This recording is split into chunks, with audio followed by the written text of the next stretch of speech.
Observez, très attentivement, les yeux de Joe Rogan. Qu'est-ce qui vous a amené à cette conviction? Est-ce quelque chose que vous avez toujours eu, ou est-ce quelque chose que vous... Vous l'avez étudié et vous arrivez à cette conclusion en raison des récits historiques. Ok. Maintenant, je veux que vous jetiez un œil à ça. Parce que d'une certaine manière, Mel Gibson est capable de rendre de nombreuses personnes émues à propos de Jésus. Je pense que chaque chrétien et non-chrétien devrait absolument voir ce film. Tu sais, si tu les pousses à bout, essaye de leur tenir la main un peu. Mais cela a poussé certains au-delà de leurs limites. Ils sont sortis, les yeux inondés de larmes. Vous attendiez-vous à cette réaction en entendant parler du film? Je ne m'attendais pas du tout à cette réaction. Comment est-il possible que notre Seigneur soit mort de cette manière pour notre péché? Et se sont engagés à renouveler leur foi. Cela m'a poussé à une profonde introspection sur le sens et la valeur de mon existence. Je sais que vous avez probablement beaucoup de questions maintenant, mais vous en saurez encore plus lorsque vous découvrirez les choses inhabituelles qui se sont produites pendant le tournage de ce film. La Passion du Christ n'est pas seulement l'un des films les plus intenses jamais réalisés, c'est aussi l'un des plus mystérieux.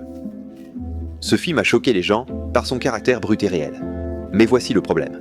Des choses étranges et presque inexplicables se sont également produites dans les coulisses. Mel et l'équipe ont en fait rapporté des choses assez étranges qui se sont passées pendant le tournage. Comme si des forces surnaturelles étaient en jeu. Sérieusement, que s'est-il passé pendant le tournage de ce film? Eh bien, restez dans les parages, car certaines de ces histoires vous donneront des frissons.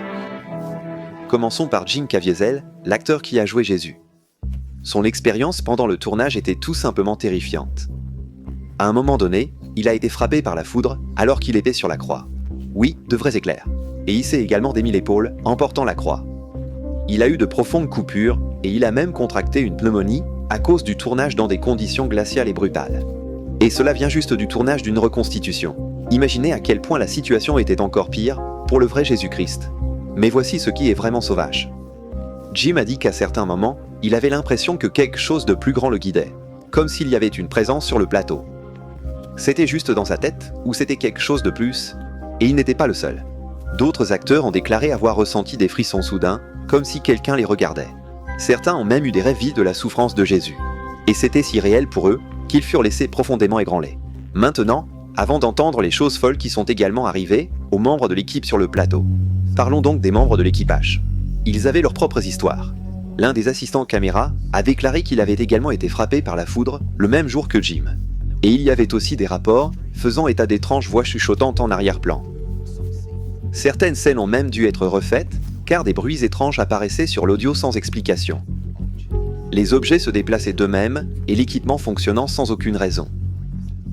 Même Mel Gibson lui-même a déclaré qu'il avait l'impression que quelque chose d'étrange se produisait. Il aurait des frissons. Il ressentait ce poids spirituel intense pendant le tournage. Et certaines scènes ont même été modifiées après que les gens sur le plateau aient eu des rêves ou des visions étranges sur ce qui devrait arriver. Mais écoutez ça. Les personnes présentes sur le plateau ont également déclaré qu'elles avaient l'impression que quelque chose se passait, comme si l'air était plus lourd. Certains ont vu des silhouettes sombres du coin de l'œil. Mais quand ils se retournèrent pour regarder, il n'y avait rien. D'autres ont déclaré avoir ressenti des vagues soudaines d'émotions pendant le tournage, comme s'ils revivaient l'histoire en direct sur le plateau. Et puis, il y a ce qui s'est passé à la sortie du film. Jim Caviezel a eu du mal à retrouver du travail à Hollywood. Sa carrière n'a jamais rebondi. Mel Gibson a fait face à d'énormes réactions négatives, et a en quelque sorte disparu d'Hollywood pendant un certain temps. Même les membres de l'équipage ont signalé des problèmes personnels, des problèmes financiers, des malheurs étranges. Alors qu'en pensez-vous? C'était une coïncidence, ou est-ce qu'il se passait quelque chose de plus profond? Saviez-vous que pour beaucoup de gens, La Passion du Christ n'était pas qu'un film? C'était comme quelque chose de plus grand. C'était comme un test de foi. Ou peut-être une rencontre spirituelle. J'ai moi-même regardé le film. Même si je ne suis pas vraiment fan des acteurs qui jouent Jésus. Comme si je ne veux pas avoir de visage humain dans mon esprit pendant que je prie. Mais même moi, je dois admettre que lorsque je l'ai regardé, j'ai été très ému par ce que Jésus a vécu. Mais il y a une chose que je crois que le film a totalement manqué. Mais nous y reviendrons un peu plus tard. Bon maintenant, dites-moi, qu'en pensez-vous? C'était une coïncidence? Ou y avait-il quelque chose de plus grand qui se passait dans les coulisses? Eh bien, revenons à Joe Rogan. Donc, comme vous le savez probablement, Mel Gibson a rencontré Joe Rogan. Et c'est devenu méga viral sur Internet. Mais pendant ce temps, Mel a défendu avec passion Jésus-Christ. Il a littéralement déclaré devant des millions de personnes qu'il croit que les évangiles sont de véritables récits historiques. Et quand il a commencé à parler de Jésus, c'était vraiment intéressant. Parce que quelque chose brillait sur la joue de Joe Rogan. Ce que beaucoup ont dit que c'était des larmes. Mel a 69 ans maintenant, et il a dit à Joe que lorsqu'il a eu pour la première fois l'idée du film, Hollywood n'était pas vraiment ravi. Il y a eu beaucoup de réticence, a-t-il dit. Je veux dire, une fois que vous commencez à aborder ce sujet aussi grand, les gens vont forcément réagir. Et il n'a pas peur. Le film a effectivement fait bouger les choses. Mais il a également rapporté 370 millions de dollars pour un budget de 30 millions de dollars.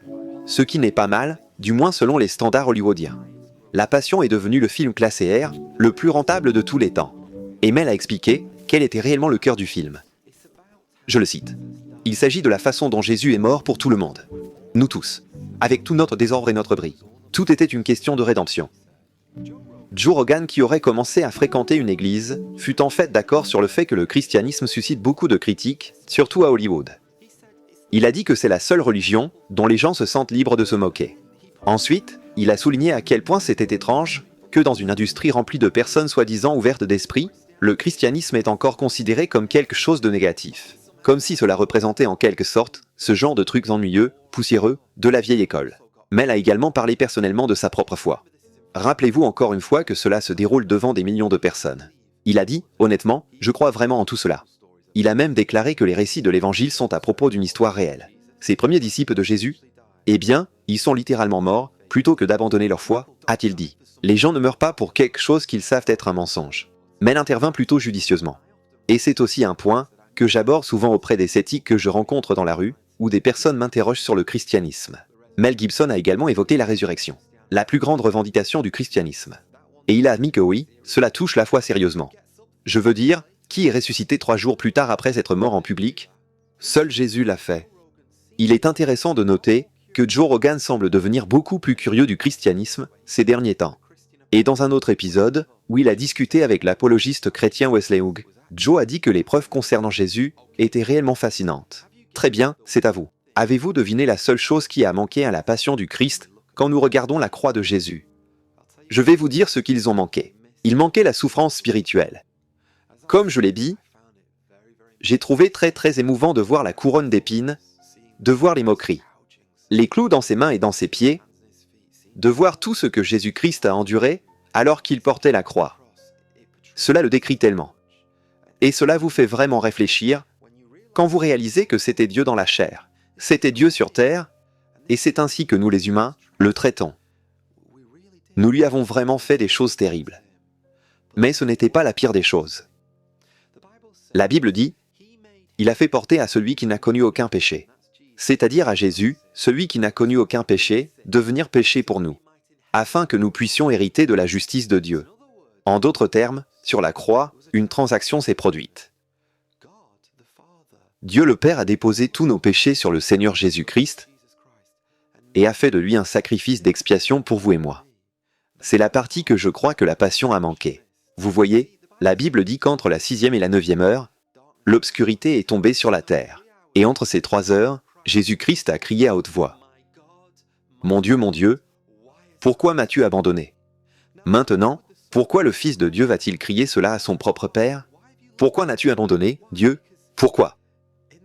Parce qu'à ce moment-là, la colère de Dieu, toute cette colère, tout le choc, tous les méfaits que vous et moi avons commis, ont été déposés sur Jésus-Christ. Et Dieu a déversé toute cette colère sur Jésus-Christ à notre place. Jésus était innocent. Il n'avait jamais rien fait de mal. Il n'avait jamais connu que l'amour et la communion du Père.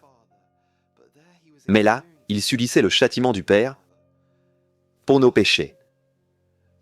Pour toutes les fois où vous avez menti. Pour toutes les fois où vous avez utilisé le nom de Dieu comme un gros mot. Pour toutes les fois où vous avez regardé des choses que vous n'auriez pas dû. Pour toutes les fois où vous avez eu de mauvaises pensées. Vous et moi étions des pécheurs.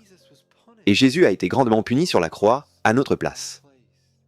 Et mes amis, je crois que la passion a raté ça. Ce n'est pas pour gâcher le film. Comme je l'ai dit, je pense qu'il a fait des choses très puissantes. Mais, que vous et moi n'oublions jamais les ténèbres de la croix. Que vous et moi n'oublions jamais les souffrances spirituelles que Jésus-Christ a endurées sur la croix. Et je vous regarde droit dans les yeux en ce moment, et je vous dis, si vous n'avez pas rencontré Jésus-Christ, si vous ne l'avez pas remercié pour ce qu'il a fait pour vous, mais plus que cela, le recevoir comme Seigneur et Sauveur, en réalisant que la colère de Dieu viendrait sur vous un jour, quand vous mourrez. À moins que vous ne fassiez confiance à l'agneau de Dieu qui enlève les péchés du monde. Alors je vous supplie maintenant, arrêtez cette vidéo. Mettez-vous à genoux et appelez Jésus-Christ et demandez-lui de vous laver de vos péchés. Si vous ne pouvez pas vous mettre à genoux, cela n'a pas d'importance. La principale chose qui compte est que vous l'appelez maintenant et lui demandez de vous sauver, de vous laver de vos péchés et de vous donner une espérance au-delà de la tombe, l'assurance du ciel, et que vous serez déclaré juste. Parce qu'au moment où vous invoquez son nom et lui demandez de vous sauver, non seulement vous obtenez le pardon de vos péchés, non seulement vous n'êtes plus coupable, mais vous devenez totalement juste. Vous recevez un historique parfait de Jésus attribué à votre compte. C'est tellement merveilleux. C'est pourquoi cela s'appelle la bonne nouvelle. Et j'espère que vous découvrirez cette bonne nouvelle pour vous-même. Le prochain, tout à fait, est le suivant. Je me demande si vous vous êtes déjà demandé pourquoi tant de gens se moquent du Seigneur Jésus-Christ? Eh bien, si vous n'y avez jamais pensé auparavant, vous devriez vraiment regarder cette vidéo ici. Parce qu'il y a tout un tas de célébrités qui ont fait de très très mauvaises choses.